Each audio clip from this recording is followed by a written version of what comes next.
Assalamualaikum warahmatullahi wabarakatuh. Alhamdulillah, bertemu kembali dengan Ustazah Ana dalam pembelajaran tema. Anak-anak, bagaimana kabar kalian hari ini? Semoga kalian semuanya dalam keadaan sehat dan tetap semangat untuk terus belajar. Sebelum memulai pembelajaran hari ini, marilah kita awali dengan baca basmalah. Bismillahirrahmanirrahim. Pada pembelajaran hari ini, kita akan mempelajari tema 7, subtema 3, pembelajaran 1 dan 2.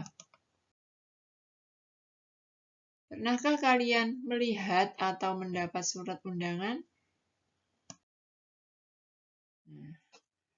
Ada yang tahu apa itu surat undangan? Surat undangan merupakan surat yang berisi pemberitahuan dan permintaan kesediaan seseorang untuk menghadiri suatu acara atau kegiatan. Bagaimana kalimat yang digunakan dalam undangan? Kalimat yang digunakan dalam undangan haruslah efektif. Apa tujuannya? Tujuannya adalah agar orang yang membacanya dapat segera mengerti isi dari undangan tersebut. Ada yang tahu apa saja jenis-jenis surat undangan? Jenis surat undangan dibedakan menjadi 3. Ada undangan resmi, undangan setengah resmi, dan undangan tidak resmi. Apa itu undangan resmi? Undangan resmi adalah undangan yang mengatasnamakan sebuah instansi atau organisasi dan kedinasan. Biasanya digunakan untuk kepentingan kedinasan. Sedangkan undangan setengah resmi adalah undangan yang mengatasnamakan perorangan yang ditujukan ke perorangan maupun instansi atau organisasi. Kemudian apa itu undangan tidak resmi? Undangan tidak resmi adalah undangan yang mengatasnamakan perorangan yang ditujukan kepada perorangan untuk kepentingan perorangan, seperti undangan ulang tahun, undangan perayaan kelahiran, dan sebagainya. Nah, ini contoh bagian-bagian surat undangan resmi. Nah, dalam surat undangan resmi, nah ini biasanya di atas ada kepala surat atau kop suratnya. Kemudian ada nomor, hal, dan lampiran surat. Di sini ada. Kemudian ada tanggal surat.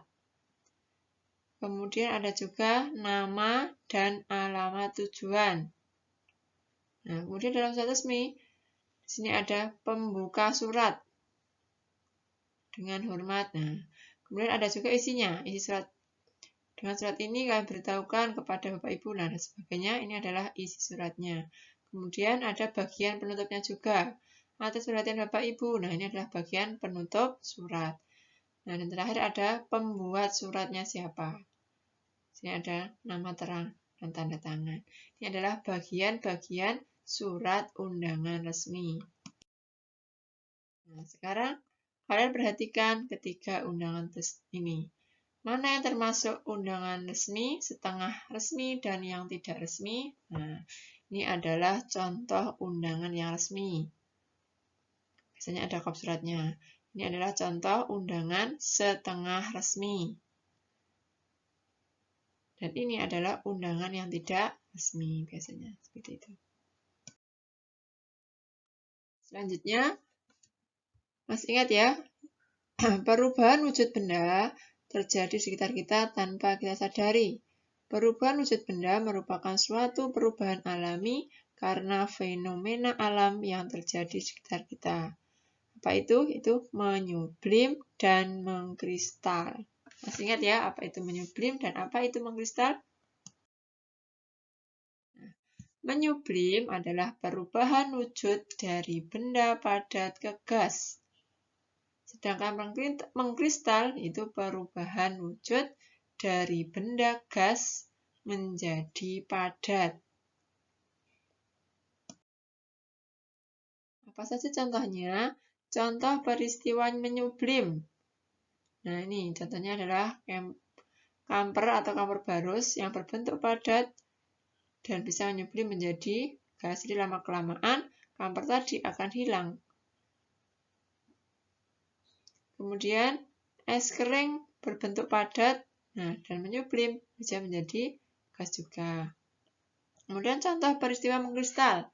Contohnya adalah peristiwa pembentukan kristal es dari uap air.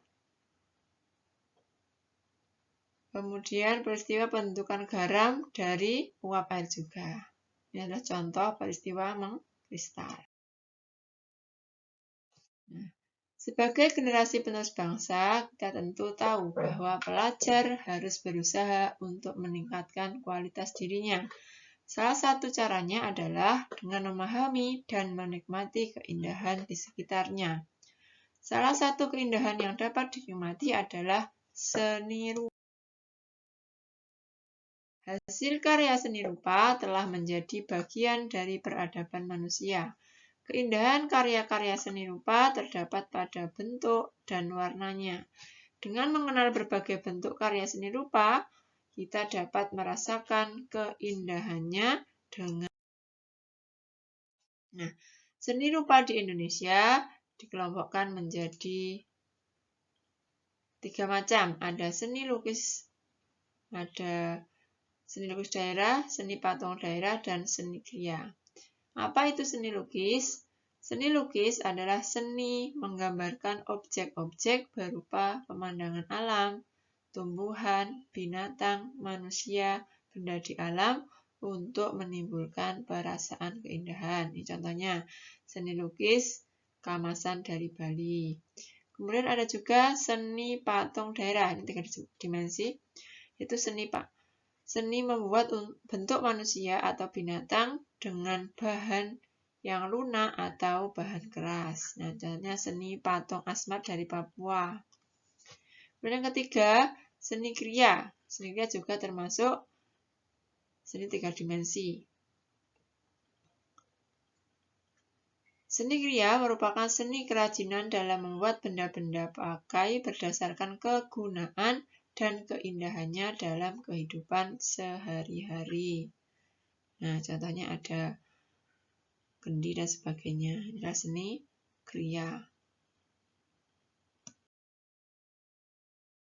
Baik anak-anakku, untuk pembelajaran hari ini sudah cukup kan? Semoga apa yang kita pelajari hari ini bermanfaat bagi kita semuanya.